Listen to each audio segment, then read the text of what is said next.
Chapter 17 The Divisions of Faith.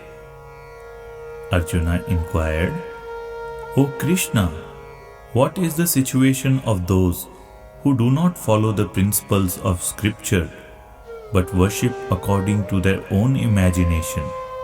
Are they in goodness, in passion, or in ignorance? The Supreme Personality of Godhead said, according to the modes of nature acquired by the embodied soul, one's faith can be of three kinds: in goodness, in passion, or in ignorance. Now hear about this, O son of Bharata.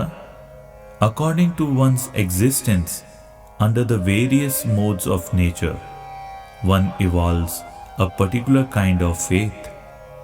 The living being is said to be of a particular faith according to the modes he has acquired.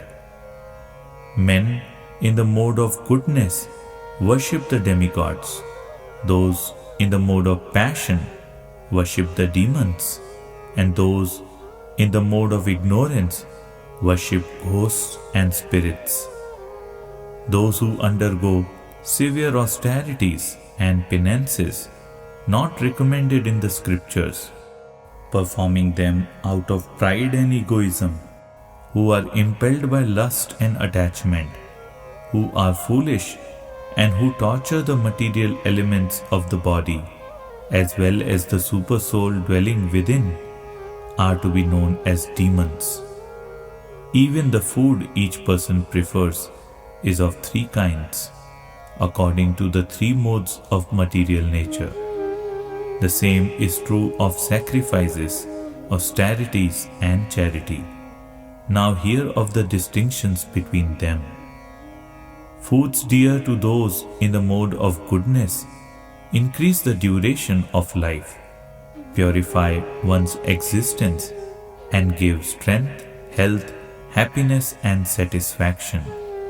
Such foods are juicy, fatty, wholesome, and pleasing to the heart. Foods that are too bitter, too sour, salty, hot, pungent, dry, and burning are dear to those in the mode of passion. Such foods cause distress, misery, and disease.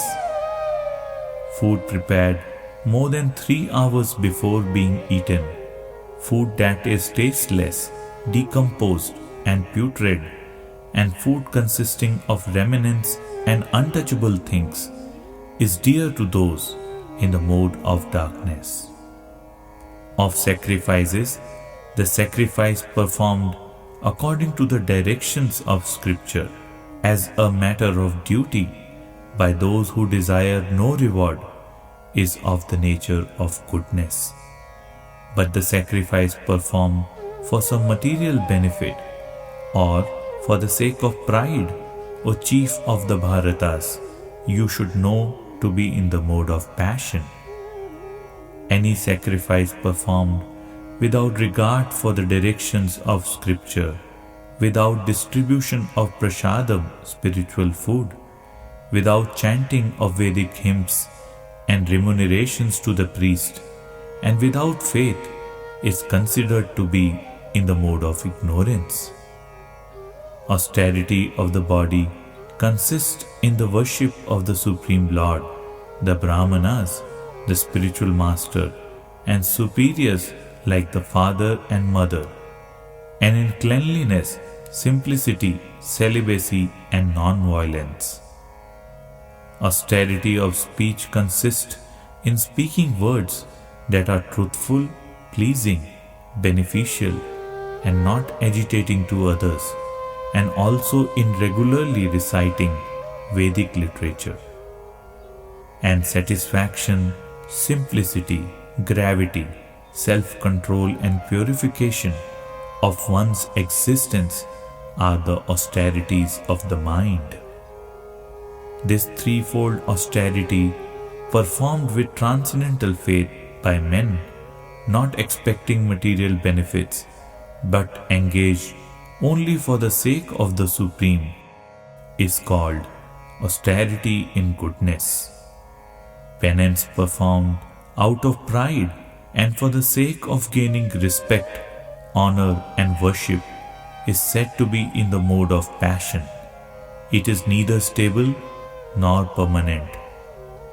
Penance performed out of foolishness, with self-torture, or to destroy or injure others, is said to be in the mode of ignorance. Charity given out of duty, without expectation of return, at the proper time and place, and to a worthy person, is considered to be in the mode of goodness. But charity performed with the expectation of some return, or with a desire for fruitive results, or in a grudging mood, is said to be charity in the mode of passion. And charity performed at an impure place, at an improper time, to unworthy persons, or without proper attention and respect, is said to be in the mode of ignorance. From the beginning of creation, the three words Om Tat Sat were used to indicate the supreme absolute truth. These three symbolic representations were used by Brahmanas while chanting the hymns of the Vedas and during sacrifices for the satisfaction of the Supreme. Therefore, Transcendentalists undertaking performances of sacrifice, charity and penance in accordance with scriptural regulations begin always with Om to attain the Supreme. Without desiring fruitive results, one should perform various kinds of sacrifice, penance and charity with the word Tat. The purpose of such transcendental activities is to get free from material entanglement. The absolute truth is the objective of devotional sacrifice, and it is indicated by the word Sat. The performer of such sacrifice is also called Sat, as are all works of sacrifice, penance and charity, which true to the absolute nature are performed to please the Supreme Person, O son of Pritha. Anything done as sacrifice, charity or penance without faith in the Supreme, O son of Pritha, is impermanent. It is called Asat and is useless both in this life and the next. Thus end the Bhakti Vedanta translation to the 17th chapter of the Srimad Bhagavad Gita in the matter of the divisions of faith.